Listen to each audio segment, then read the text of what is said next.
हमने महादेव को हमेशा एक शक्तिशाली, रौद्र और वैरागी रूप में देखा है, जो मौत को भी जीत ले, जो विष को भी गले में धारण कर ले, जिनकी एक तीसरी आंख खुलने पर तीनों लोग भस्म हो जाएं।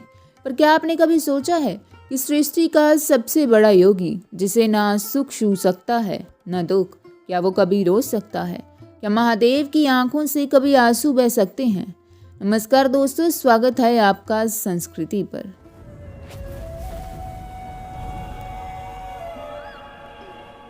आज की कहानी किसी युद्ध की नहीं है, किसी असुर के वध की नहीं है। आज की कहानी भगवान शिव के उस दर्द की है, उस अनंत पीड़ा की है, जब उनका पत्थर जैसा ध्यान भी टूट गया था। आज हम जानेंगे कि क्यों और किसकी तड़प देखकर भोलेनाथ फूट फूट कर रो पड़े थे, और कैसे उनके उन्हीं आंसुओं से इस धरती पर पहले रुद्राक्ष का जन्म हुआ। ये उस समय की बात है जब सृष्टि अपने नए रूप में ढल रही थी। संसार को संचालित करने के लिए नियम बनाए जा रहे थे। देवता, असुर, मनुष्य, पशु पक्षी सब अपनी अपनी दिशा में आगे बढ़ रहे थे।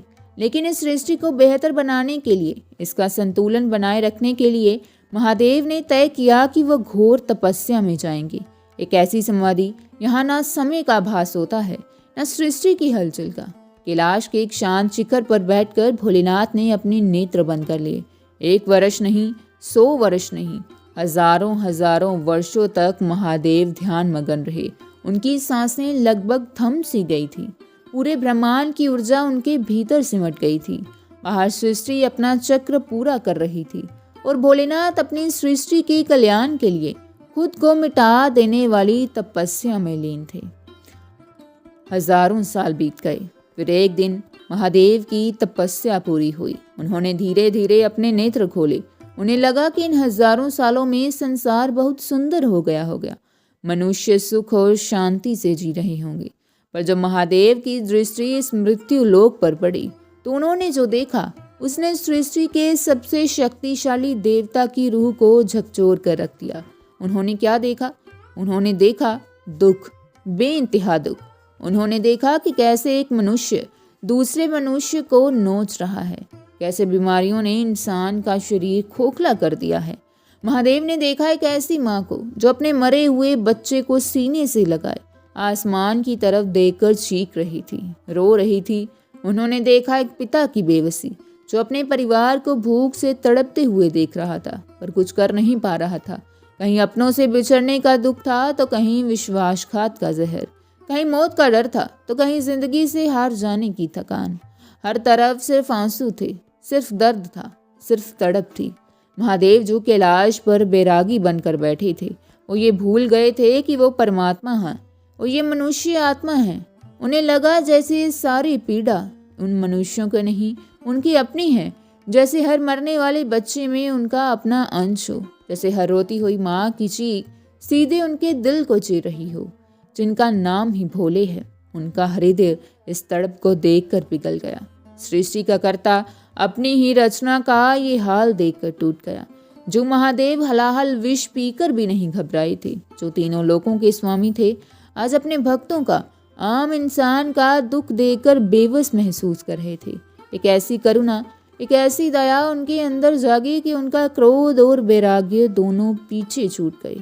और तब महादेव की उन विशाल और शांत आंखों में नमी तैरने लगी। उन आंखों से आंसू छलक पड़े। वो रो पड़े। शिव रोए क्योंकि हम रो रहे थे। शिव रोए क्योंकि हमारा दर्द उनसे सहा नहीं गया। एक एक करके उनकी आंखों से आंसुओं की बूंदें गिरने लगी।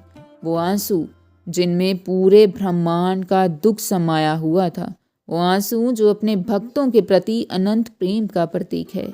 महादेव के वो आंसू कैलाश के शिखरों से होते हुए धरती पर गिरे। पर महादेव के आंसू भला व्यर्थ कैसे जा सकते थे? ये कोई आम आंसू थोड़ी ही थे। ये तो उस निष्काम प्रेम के मोती थे जो एक पिता अपने बच्चों के दुख में बहाता है। जैसे ही वो आंसू अलग अलग स्थानों पर इस मिट्टी पर गिरे, वहां से एक नए जीवन का, एक दिव्य वृक्ष का आविष्कार हुआ। वही पेड़ रुद्राक्ष कहलाए। रुद्र यानी शिव और अक्ष यानी आंख। रुद्राक्ष का अर्थ ही है शिव की आंखों से निकला हुआ आंसू। आज जब हम रुद्राक्ष को अपने गले में, अपने हाथों में धारण करते हैं, तो हम सिर्फ एक बीज नहीं पहनते, हम अपने महादेव के आंसुओं को पहनते हैं। हम उस बात का प्रतीक पहनते हैं कि मैं चाहे कितनी भी तकलीफ में क्यों ना हो, मेरी महादेव मेरे दुख में मेरे साथ रो रहा है। रुद्राक्ष इस बात का सबूत है कि आप इस सृष्टि में अकेले नहीं हैं। जब आपका दर्द हद से गुजर जाता है तो कैलाश पर बैठे उस बैरागी की आंखें भी नम हो जाती हैं।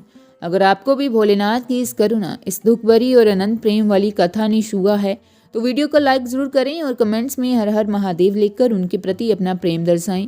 ऐसी ही और दिल को छू देने वाली कथाओं के लिए चैनल को सब्सक्राइब करना ना भूलें। जय भोलेनाथ।